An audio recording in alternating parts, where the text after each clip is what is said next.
Hello and welcome to a non-book reader review of Season 3 of The Wheel of Time. Caitlin is back! Hello! She is the one who hasn't read the books, if you're unfamiliar with this format. Firstly, apologies for this video being so late. We've been travelling around Sri Lanka and thus unable to deliver our more frequent reactions to episodes as they come out. So we're just gonna take Season 3 and squish it all into one video.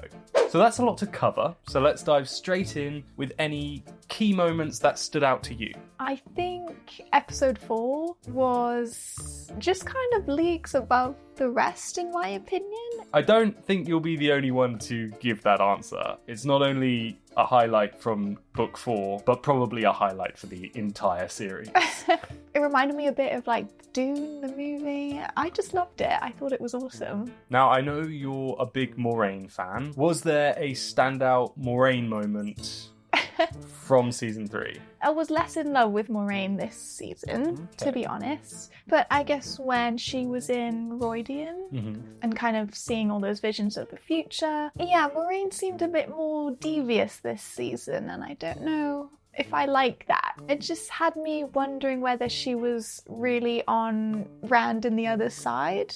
We'll keep your overall impressions of Season 3 until the end, but we'll go into the episodes in a little bit more detail and talk about some of the key moments. So jumping into episode 1, I know it has been a little while and your memory isn't brilliant at the best of times. Hey now, I don't know if that's true. Do you remember the archers from Nynaeve's test? Kind of. Who's Nynaeve again? That's Egwene. Which one's Nynaeve? Okay, fair. So some of the key moments from episode 1, the incredible opener with the Black Aja battle at the White Tower. Yeah, that was a great start. Really kind of pulled you in from the get-go. Yeah, some cool scenes. And some sad scenes. We obviously had Ivon's death at the end of it. He fought valiantly, was always protecting Alana. Would I cry over it? No. We also had Egwene go through the arches. What did you think of Egwene's accepted test? From memory, it was quite brief. We only saw one of the arches. Kind of wish maybe we had seen more of them. For example, maybe the Seanchan could have re-emerged, showing her PTSD from that experience. Of course, you take this opportunity to bring the Seanchan in. A lack of Seanchan in Season 3. Very much so, that's true. Did you miss them? A little bit. Of course, all culminating in the bubble of evil. We had people coming out of the mirror and grey men attacking. Coming out of the goddamn wall! And Moraine seemingly just sitting there, okay with everything that's going on. I think that was just such a shock when you kind of dawned on you that she was in on it. I kind of didn't believe she was. You were saying to me at the time, you were like, she knows, she knows. Does Moraine know it's happening? They know, Elle. It was a I ruse! told you. But I'm like, no, she's just got like her AirPods in. She can't hear anything. Yeah, because she's just always been so protective, and you could never imagine she'd put them in any kind of harm. And then suddenly it was happening and she knew about it. So yeah, that was quite a mouth open moment. Moving on to episode 2, and this is kind of the episode where we get a whole bunch of new characters just thrown at us, starting with Queen Morghese, Elaine's mum, Queen of Andor. What did you think of her? I like that scene where suddenly she killed those people that it seemed as if she had forgiven them. That was quite a shock. She's a bit scary, and I wouldn't trust her not to be a dark friend. Ooh, interesting. I don't know, I'm not quite sure what to make of her, to be honest. What do we make of her advisor, Elida, the Red Sister? Yeah, she is a piece of work. Really not a fan of her. And we got a couple of new sexy boys in the show. The brothers. The brothers, Elaine's brothers, Galad and Garwin. What did you make of those two? They didn't have a huge impact on me. You and no one else. They didn't have very much screen time, to be honest. They were kind of in and out, and then... Oh, they were in and out a few times in this episode. They're not going to make your wall as a pin-up poster. No, but after episode 4, Rand would. I'm fine with that going on the wall. It's actually kind of weird because he didn't really do anything very sexy in that episode, did he? But I really I felt very drawn to him in that episode. Well, he played a lot of characters. I know, but why would that make me fancy him more? I don't know. Maybe it was seeing him as an old man. You just were like, yes, please. No. And we had one more new member of the Andor party in Lord Gabriel, Elaine's drinking buddy / surrogate dad / lover of the Queen. The snake. All-round great guy. The snake. Okay, we can skip forward to episode 3, where we find out that he is a Forsaken. He is Raveen. That was a good moment. In that scene, we also met Samuel, the other Forsaken, with the scar, who's a bit more of a brute. No recollection. And we meet for the first time Faile. What did you think of Faile? I really liked her. I think she's in the running to be maybe a new fave, and I really enjoyed Perrin's storyline this season, so I was really enjoying what was going on with them too. And the episode finishes with a fan favourite scene from the books. Matt fighting Garwin and Gallard, beating their asses. Their well-toned, muscular asses. Yeah, that was fun. That scene was good, but I felt like it was missing the perfect payoff at the end when one of the novices that left Matt earlier in episode 2 to go watch Gallard and Garwin fight, if she'd just come round a corner and seen them both flat on their ass. And then went to go after Matt and he was like, sorry, I gotta go to Tanchico, snooze you lose. That would have made that scene chef's kiss.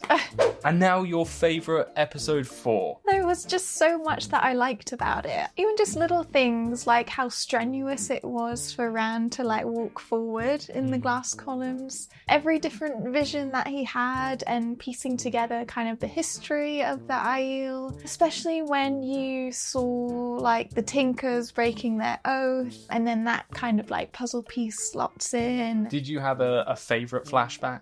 A favourite alternative Yosha? Oh, I don't know. Maybe him as a tinker? And I did I think it was the final one where we meet the younger Lanfear. And the other half of that episode where Moraine goes to Rhuidean and she sees all the visions of her with Lanfear. Well, it just seemed quite bleak, didn't it? There was no... It was pretty repetitive, yeah. Yeah, it kind of gave you whiplash a little bit. The camera work was very clever. That spinning motion showing all the different realities was chef's Do that again. And now episode 5. We had Perrin rescuing Matt's sisters, not his mum, unfortunately. Yeah, I like that the White Cloaks re-emerged because, they're a bit creepy, sinister, so I do like that they're part of the story. Like I said, I really liked Perrin's plotline and him getting to know Faile and, becoming a leader. And I like how he doesn't like being called Golden Eyes. And Egwene has been spending time with the Wise Ones and learning how to dream walk, and we get that wonderful scene where she walks through everyone's dreams. She sees Moraine with Swan, she sees Elaine with Avienda, we see Matt with his sisters and his mum, which is just made even more heartbreaking by the fact that we've just found out his mum's died. And then the EastEnders moment where we have Egwene walking in on Rand's dream. Oh, that was so good. And of course, he's there with Lanfear doing a bit of the old dream cheating. I loved it for drama value. It was pretty epic in that respect. It doesn't actually really feel like a dream between them because it is Lanfear visiting him in his dreams for real, right? So it has more legitimacy, I feel like. Yeah, it's not his subconscious. Exactly. Sort of conjuring up a version of Lanfear. It's actually Lanfear. Yeah, him reacting to her actually being there. And now we can talk about episode 6 and the song. So The song. we've got Elaine and Nynaeve, Matt and Min in Tanchico. They're looking for the male Idam. They're trying to beat Leandrin to it. Tom is back. Were you happy to see Tom back? Yeah, I guess so. He was never really a standout character to me. Had you but- forgotten who he was? Sort of, yeah. How long did it take you to sort of clock, oh, this is the guy from season 1 who was in like 2 episodes? I still haven't. And because Tom's back with his musical abilities, we get the fantastic scene, The Hills of Tanchico. That was so funny. I loved Elaine's like double bluffing. I think that was pretty commendable, to be honest. But there was something so cringy about that scene. It was just like the shimmying while they were singing, and I don't know. There was like a weird kind of sexual element to it. Well, this is what I wanted to ask you. What are the Hills of Tanchico? I don't know. Is it a hilly land? See, this is what I thought you might have Are they missed. breasts? If you hadn't figured it out from the sort of groping. Really? Yes. Does that in any way change your sort of perception of the song? I really did not clock that. You and nobody else. How's that for the daughter heir of Andor? But the song kind of did the trick because with surprising lack of effort, they do actually recover a piece of the male Idam. And then we get the great scene with Moghedien performing compulsion on Nynaeve and Elaine to get it. Yeah, that was cool. And I have really enjoyed Moghedien in this series. And I'd also say about the Tanchico kind of scenes, I've loved the costumes, like I the knew veils. you were. I was going to ask. Yeah, the veils and like all the fabric. I did really enjoy that. And then the episode ends with Egwene confronting Rand about his dream cheating, nicely interrupted by Samael, who turns up and starts wrecking the place, basically, forcing Rand to embrace his inner madness and just bring down Cold Rock's hold and heartbreakingly killing Alcera. That was really sad, obviously. And then when he was trying to revive her, it kind of showed that there are limits to his power and what they can actually do. And Yoshi's acting was really good as well. You could really see his... Yoshi? Isn't that his name? It's Yosha, but you can call him Yoshi if you want. Episode 7, The Battle of the Two Rivers. Your thoughts? Well, you had really bigged up this episode. I think maybe you raised my expectations a little bit too high, and then it didn't My bad. feel maybe like as epic as other battle scenes. One question for you. What's better, lightning or ice dagger hail? The hail. And now we have to talk about the most shocking moment from season 3 for me, Loyal. Oh, that was very sad. I didn't realise he would be sacrificing himself. I thought he'd...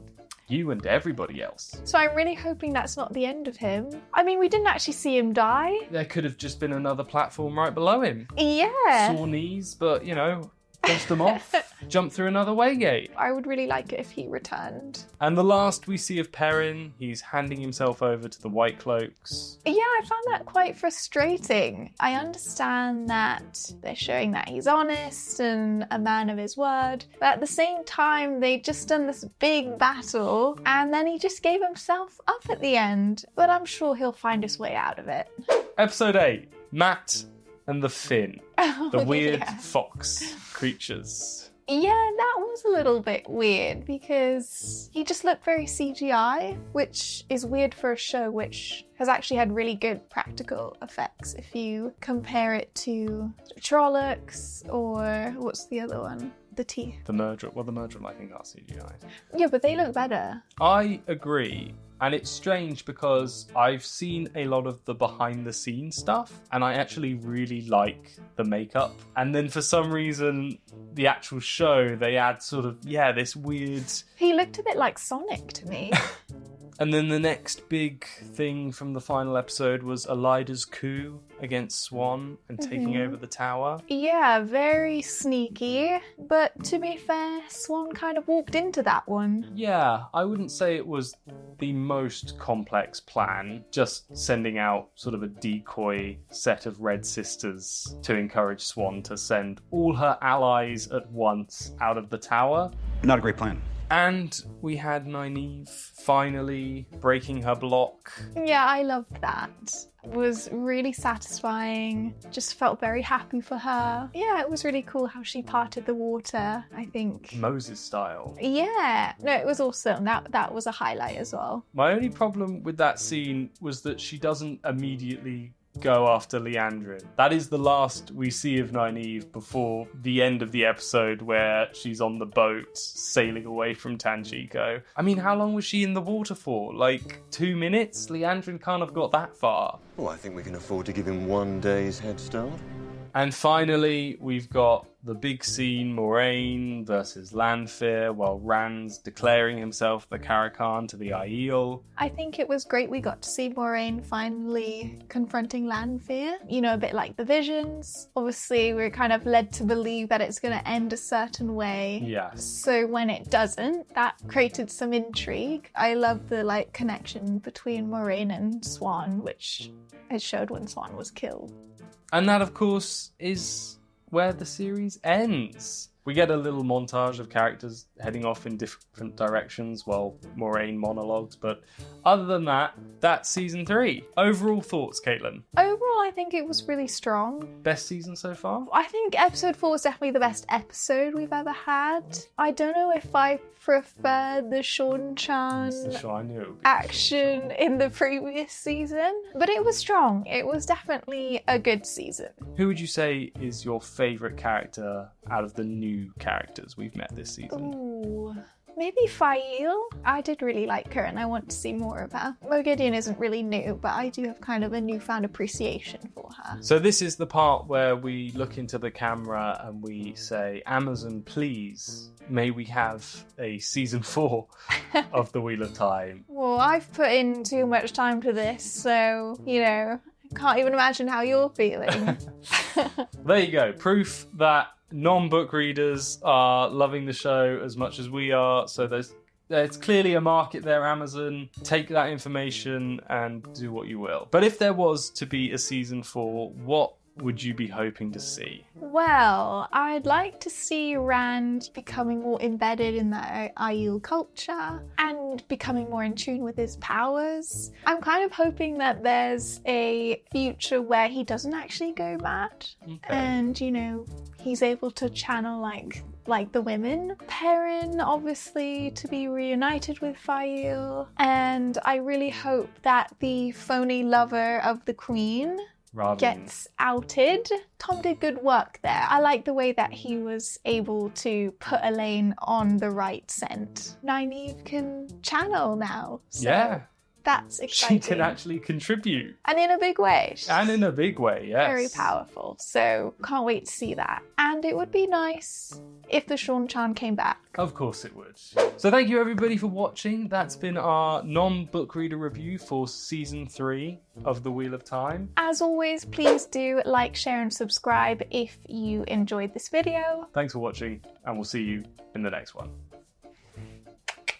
Elliot, this is really hard to review a show that you barely remember. I'm having to pretend that I doing can. a fantastic job. It's truly 30% of the season.